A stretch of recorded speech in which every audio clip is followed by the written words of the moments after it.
குமரி மாவட்டம் உலகன் விளை பகுதியில் இருந்த ஒரு மரத்தின் மீது ராட்சத மலைப்பாம்பு ஏறிய சம்பவம் பரபரப்பை ஏற்படுத்தியது. இதுகுறித்து அந்த பகுதியில் மலைப்பாம்பை கண்டவர்கள் வீடியோ ஆதாரத்துடன் வனத்துறையினரிடம் தகவல் அளித்தனர்.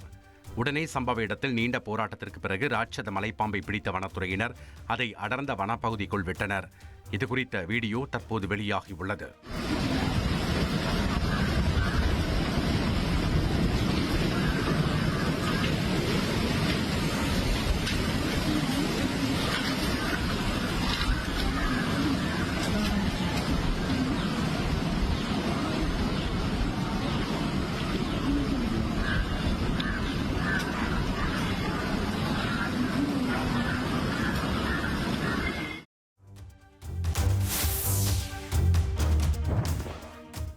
ஹோசூர் அருகே பேரண்டப்பள்ளி பகுதியில் தேசிய நெடுஞ்சாலையில் திரிந்த யானையை கண்டு வாகன ஓட்டிகள் அச்சமடைந்தனர்.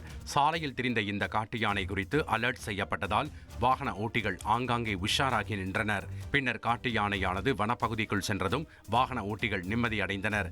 இதுகுறித்த வீடியோ வேகமாக பகிரப்பட்டு வருகிறது.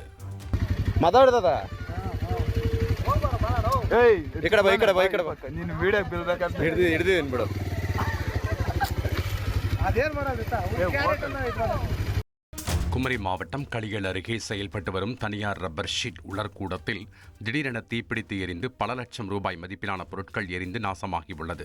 குமரி மாவட்ட மேற்கு தொடர்ச்சி மலையோர பகுதிகளில் ஏராளமான தனியார் ரப்பர் தோட்டங்கள் உள்ளன. இதில் களியல் அருகே உள்ள தனியார் ரப்பர் ஷீட் உலர்கூடத்தில் திடீரென தீப்பற்றி கொழுந்து விட்டு எரிய தொடங்கியது.